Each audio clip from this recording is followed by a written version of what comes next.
नमस्कार मित्रांनो, reliable knowledge या चॅनलमध्ये आपले स्वागत आहे। महाराष्ट्रातील संत महात्मे यांच्यावर आपण एक सिरीज सुरू केली आहे। याच्यापूर्वी मी संत तुकाराम महाराजांबद्दल आपल्याला काही माहिती उपलब्ध करून दिली। माझा तो व्हिडिओ तुम्हाला आवडला असेल तर त्याला प्लीज लाईक, शेअर आणि सबस्क्राईब जरूर करा। बेल आयकन वाजवायला विसरू नका, म्हणजे माझ्या येणाऱ्या व्हिडिओजबद्दल तुम्हाला माहिती मिळत राहील।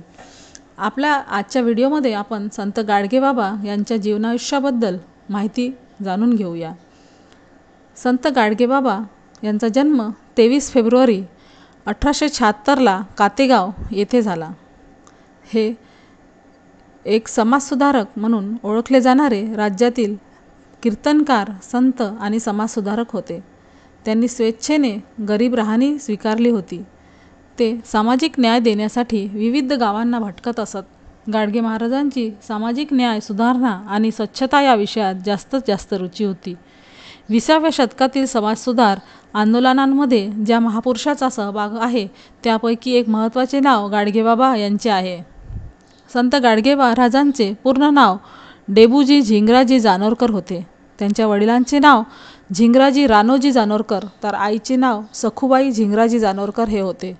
गाडगे महाराज हे वैज्ञानिक दृष्टिकोन असलेले प्रसिद्ध समाजसुधारक होते। दीनदलित आणि पीडितांच्या सेवेमध्ये आपलं संपूर्ण आयुष्य व्यतीत करणारे गाडगेबाबा हे संतांमधील सुधारक व सुधारकांमधील संत होते। त्यांचे कीर्तन म्हणजे लोकप्रबोधनाचा एक भाग असे। आपल्या कीर्तनातून समाजातील दांभिकपणा, रूढी परंपरा यावर ते टीका करत। समाजाला शिक्षणाचे महत्त्व पटवून देताना स्वच्छता आणि चारित्र्य यांची शिकवण गाडगेबाबा देत। गाडगेबाबा म्हणजे एक चालती बोलती पाठशाळा होती।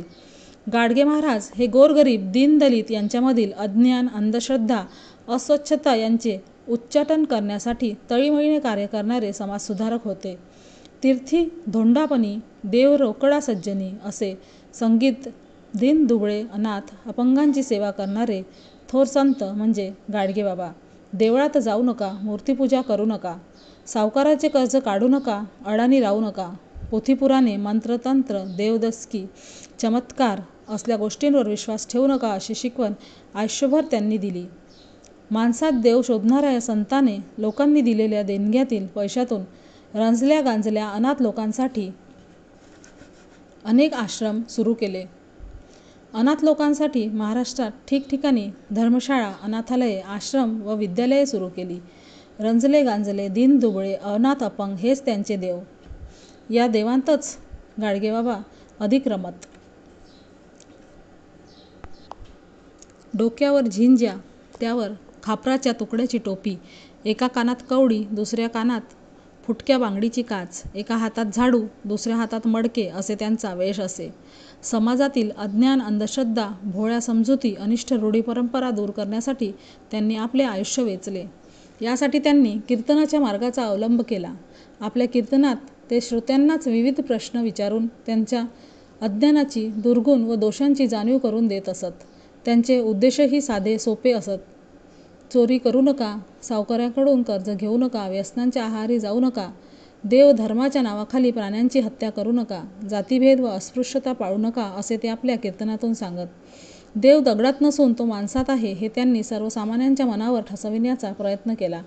ते संत तुकाराम महाराजांना आपले गुरु मानित। मी कोणाचा गुरु नाही, मला कोणी शिष्य नाही असे ते कायम म्हणत। आपले विचार साध्या भोळ्या लोकांना समजण्यासाठी ते ग्रामीण भाषेचा, प्रामुख्याने वऱ्हाडी बोलीभाषेचा उपयोग करत। गाडगेबाबांनी संत तुकारामांच्या नेमक्या अभंगांचा मुबलक वापरही वेळोवेळी केला। देवभोळ्या माणसापासून ते नास्तिकापर्यंत कोणत्याही वयोगटातील लोकांना गाडगेबाबा आपल्या कीर्तनात सहजपणे गुंतवून ठेवत, आपले तत्त्वज्ञान पटवून देत। त्यांच्या कीर्तनाचे शब्दचरित्र उभे करणे माझ्या ताकदीबाहेरचे काम आहे असे उद्गार बाबांचे चरित्रकार प्रबोधनकार ठाकरे यांनी काढले होते। संत गाडगे महाराजांविषयी माहिती। गाडगे महाराज हे ईश्वर कशात आहे ही नेमकी जाणीव असलेले संत आणि गोरगरीब, दीनदलित यांचे ऐहिक व आध्यात्मिक विकास होण्यासाठी, अज्ञान, अंधश्रद्धा, अस्वच्छता यांचे उच्चाटन करण्यासाठी तळमळीने कार्य करणारे होते। तीर्थी धोंडापणी देव रोकडा सज्जनी असे सांगित दीन दुबळे आणि अनाथ अपंगांची सेवा करणारे थोर संत म्हणजे गाडगेबाबा। गाडगे महाराजांचा जन्म अमरावती जिल्ह्यातील शेंगाव येथे झाला. त्यांचे पूर्ण नाव डेबूजी झिंगराजी जानोरकर होते. ते त्यांच्या आईच्या माहेरी मूर्तिजापूर तालुक्यातील दापुरे येथे त्यांच्या मामाकडेच त्यांचे बालपण गेले. त्यांच्या मामांची बरीच मोठी शेतजमीन होती. लहानपणापासूनच त्यांना शेतीत रस होता. विशेषतः गुरांची निगराणी राखायला त्यांना फार आवडे. त्यांचे वडील झिंगराजी हे परीट होते. आई सखुबाई यांचे नाव डेबूजी असे ठेवले होते. डेबूजी लहान असतानाच त्यांचे वडील दारूच्या व्यसनापायी मृत्युमुखी पडले. त्यामुळे डेबूजींचे घरची परिस्थिती अत्यंत गरिबीची असल्याने लहानपणापासूनच गुरे राखणे, नांगर चालविणे, शेतीवाडी करणे अशी कामी ते करत असत.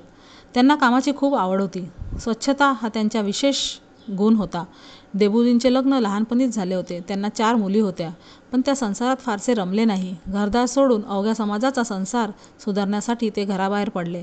सामाजिक सुधारणा 1892 साली त्यांचे लग्न झाले. त्यांच्या मुलीच्या बारशाच्या दिवशी त्यांनी रूढीप्रमाणे दारू व मटणाच्या जेवणाऐवजी गोडधोडाचे जेवण दिले होते. हा त्या काळातील परंपरेला दिलेला छेद होता. गावात कोणाचे काही अडले नडले, कोठेही काही काम करायचे असले की गाडगे महाराज स्वतःहून पुढे येत. सार्वजनिक हिताची कामे सर्वजणांनी एकवटून केली पाहिजे हा धडा त्यांनी मिटल्या तोंडी गावकऱ्यांना शिकवला. दिनांक 1 फेब्रुवारी 1905 रोजी त्यांनी घरदाराचा त्याग करून संन्यास स्वीकारला. त्यांनी तीर्थाटन केले, अनेक ठिकाणी भ्रमण केले. वनवासातही त्यांनी लोकसेवेचे व्रत सोडले नाही. कोठे कोणी अडचणीत सापडले असल्यास त्याला आपण होऊन मदत करायला ते धावायचे. मदत करून कोणत्याही फळाची अपेक्षा न ठेवता आपल्या वाटेने निभून जायचे व त्यांच्या खाक्या असायचा. ते सतत एक खराटा जवळ ठेवायचे.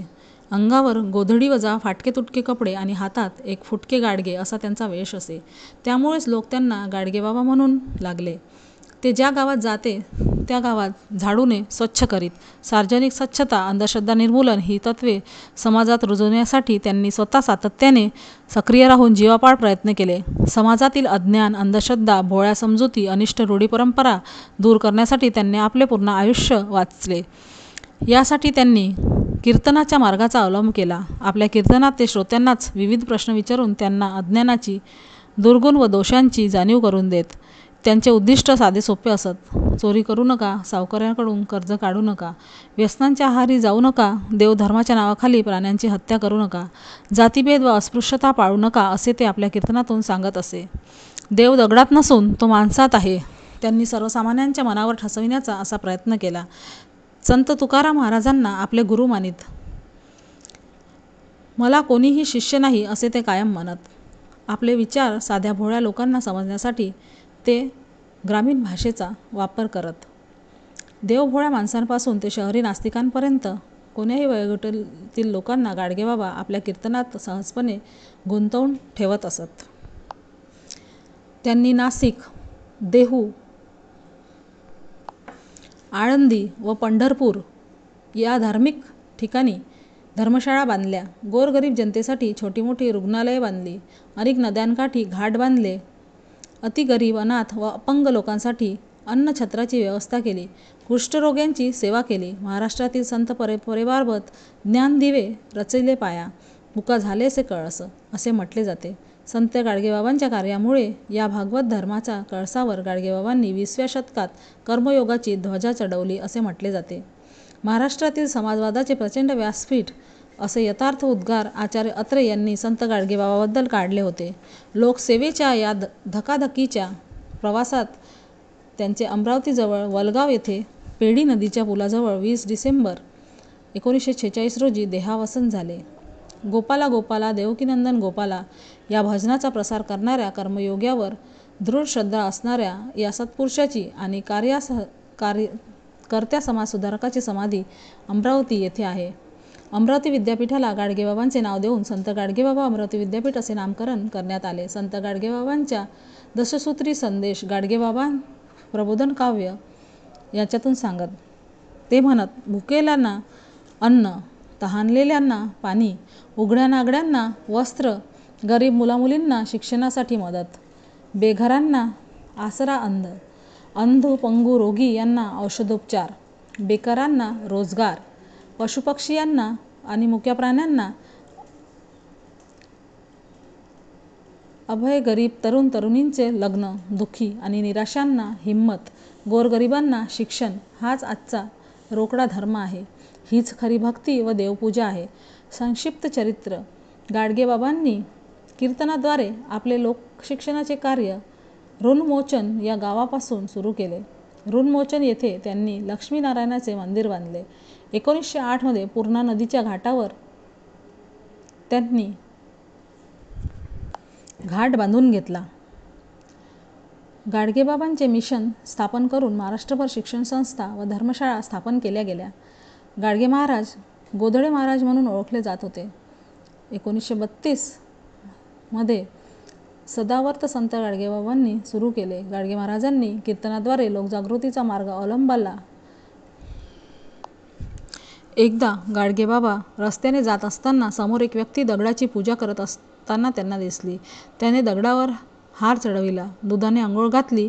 इतक्यात एक कुत्रा आला आणि मागील पाय वर करून त्या दगडावर मूत्र विसर्जन करू लागला. ती व्यक्ती चिडली. त्याला कुत्र्याचा फार राग आला. तो कुत्र्याला मारण्यासाठी हातात दगड घेऊन धावू लागला. तेव्हा गाडगेबाबा म्हणाले, बिचारा गरीब मुक्या जनावरांना त्रास का देतो? त्याला हे कुठे माहीत आहे की माणसांचा देव दगड असतो म्हणून. पंढरपुरात एकदा टिळकाचे भाषण होते. तेवढ्यात बाबा समोरून येत होते. सगळ्यांच्या माना वळल्या. श्रोत्यांच्या मनातले ओळखून टिळकांनी बाबांना स्टेजवर आणले आणि 2 शब्द बोलायला सांगितले. टिळकांचे अथनीला झालेले भाषण बाबांना ठाऊक होते. स्टेजवर येताच बाबांनी टिळकांच्या ब्राह्मण पंथाला शब्दांनी झाडायला सुरुवात केली. बाबा म्हणाले, टिळक महाराज, मी चुकलो.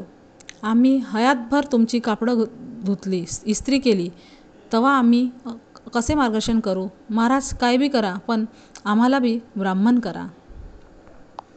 संत व सुधारक या दोन्ही वृत्ती गाडगे महाराजांत होत्या. तुकारामांप्रमाणे ठणकावून सत्य सांगण्याचे धैर्य बाबांमध्ये होते. जनसंपर्क होता. समाजाचा अर्धा भाग जो स्त्रिया व अतिशूद्र या सर्वांना व सुशिक्षित समाजधारेतील जे येतील अशा स्त्री पुरुषांना एकत्र बसवून म्हणजे भेदाभेद, स्पृश्य अस्पृश्यता संपूर्ण बाजूस घालून हरिभक्ताचा रस चाखण्यास सर्व वर्गातील, सर्व थरातील बाया बापडी, श्रीमंत व गरीब वगैरे सर्व एकत्र होत. बाबांची कीर्तने ऐकल्यानंतर तुकाराम व ज्योतिबाची शिकवण लोकांपर्यंत वाहत आहे असे दिसत आहे. धन्यवाद. माझा जर हा व्हिडिओ तुम्हाला आवडला असेल तर याला लाईक, शेअर आणि सबस्क्राईब जरूर करा. पुन्हा एकदा धन्यवाद.